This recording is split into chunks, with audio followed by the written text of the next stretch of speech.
Hello and welcome to my channel. Well, if you look at my videos, you may think I'm just into traditional knives, but no, I like flippers also. And one company that really got me hooked was Civivi. The very first Civivi, now the first three or four that they came out was the Backlash, the Praxis, the Naha.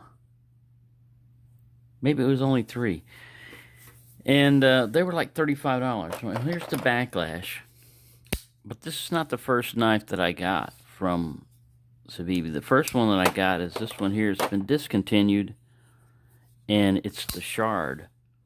Now, before that, I had been buying Gonzos, which Gonzos are great knives, 440C, and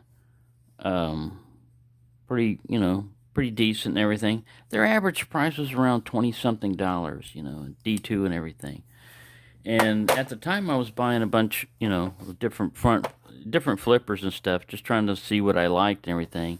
And when I bought this Shard, the only thing I really didn't like about it too much was this carbon fiber inlay is raised, and it's just kind of sticking there. I get what they were trying to do, but it would have been better just to go all carbon fiber or all G10. Well, later on, they discontinued this, and they went to something called, I think it's the Little Fiend, which looks just like it. It's a great little knife, and the finger choils fit my hand, perfectly and everything. But it just didn't.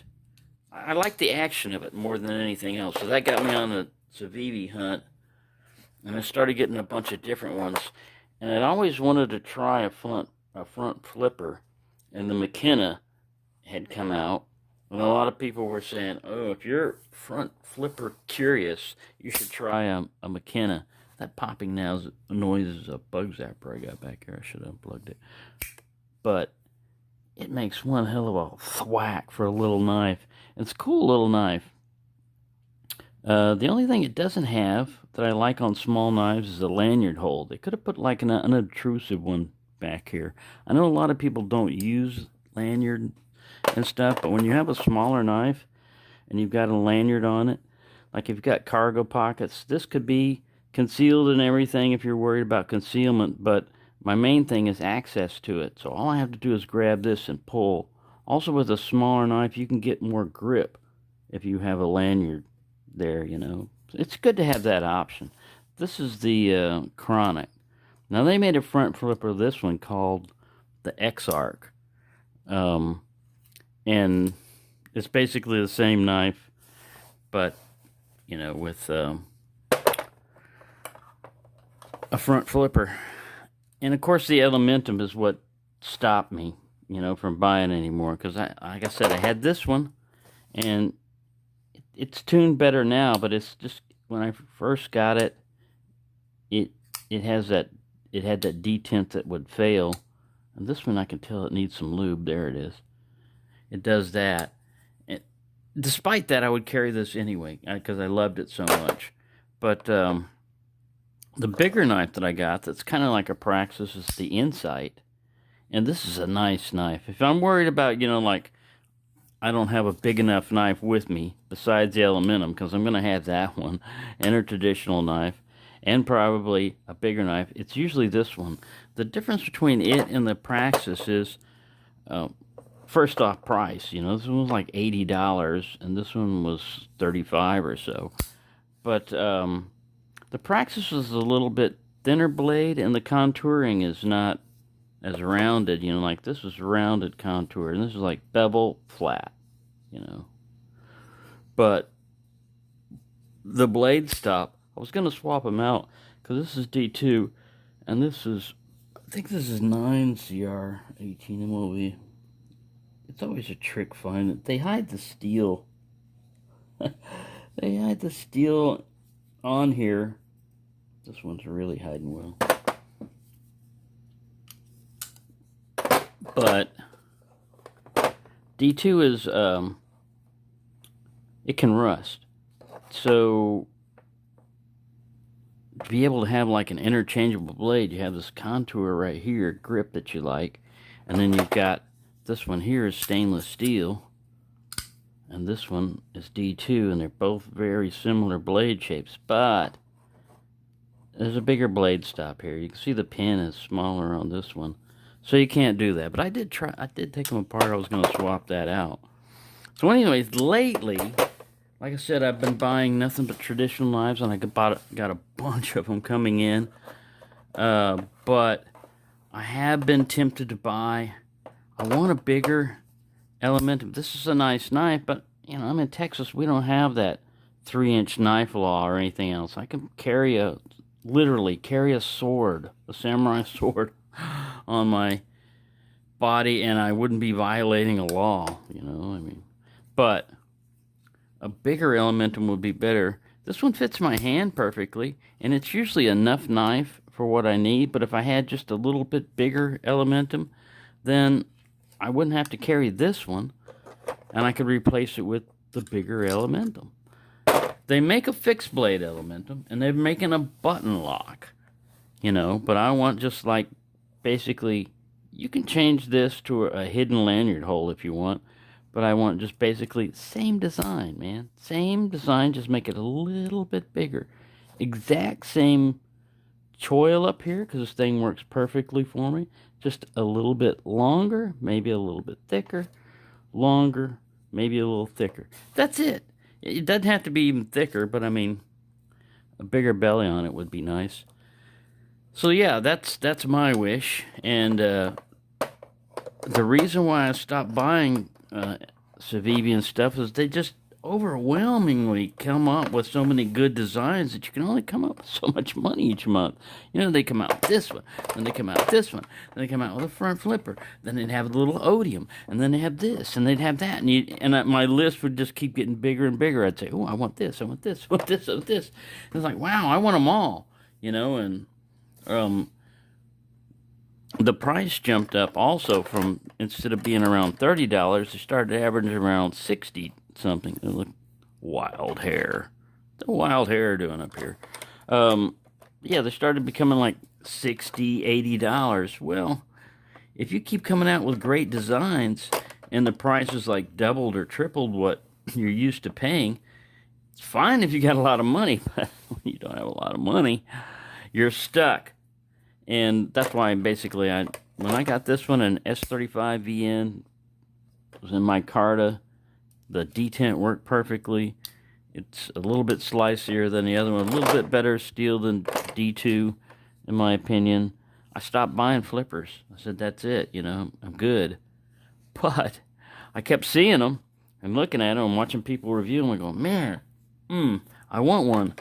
But, you know, knife addiction, we are always looking through catalogs and we're looking through sites, and we only need the slightest excuse to buy another knife, and here's the pettiest excuse you can find. I love the Elementum so much that now the new Civivis are coming out with a little Elementum sticker. And then if I had a wife and had to justify it or anything, I'd say, honey, I need to get a new knife. And she said, why? What was the reason? I said, I need a new, you know, Civivi. What for? The sticker. They've come out with a new sticker. Can't you just buy a sticker or talk to somebody? No, you got to get the knife. It's a whole package deal. It comes in the knife, the package. The knife in this case is just secondary to what I really want, which is the sticker. Anyway, since I'm alone and live by myself, I don't have to justify that to anybody but myself in my head, and that's basically what I'm doing right here.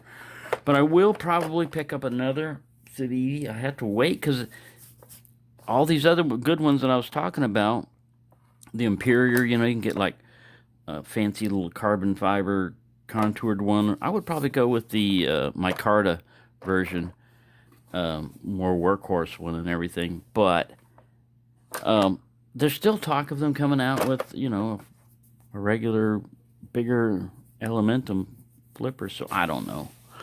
Like I said, I haven't been following a lot of that stuff, because if you start doing that, that's part of your programming to buy and consume, is you see stuff and you already want it.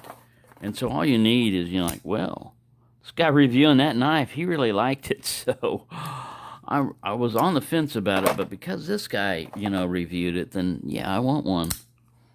Yeah, these Gonzos are still great too. But yeah, I was buying that crap out of the Gonzo line when they came out with the FH series. I got almost every one of them except for like the 21 or something. But I don't use them as much. But they're still great knives. And that's the thing. If you're chasing knives and you're buying knives, but you're just setting them down and then going to the next one, it's not that you really have a problem with knives. You have a problem with you're addicted to the buying of the knife, the whole thing of hunting it down, ordering it, and getting it. And then once you've got it, it's like, you've already got it. It's like, put it up like a trophy up on your wall. I killed this animal.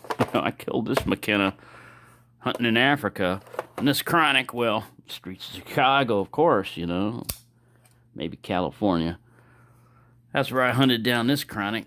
I don't carry it anymore. Well, see, I do carry these. I try to switch up my daily carry, and lately, because I use the Elementum so much, I switched over to another one that I carry also is a Sage 5 lightweight Spyderco. This one I wanted to get a compression lock, and man, you talk about drop shutty. And you can spider flick this thing and thumb flick it, roll it out. It's a great knife. So I started carrying that one, and I still carry the Elementum too, but just needed to rotate knives. So there you go. Sorry, nothing new under the sun here. Just going over kind of like a little knife chat on Civivis. And the only other company that started doing that recently that's doing the same thing, keeps knocking them out of the park when they introduce stuff, as Artisan and CJRB Cutlery. Man, they just keep coming out with good stuff. I started doing the same thing with like the Feldspar and the Agave or the Arroyo, or the first one, the Dylan Mallory design, the long stiletto one that just flies out. I've got it over here somewhere. Let me get it. This one here.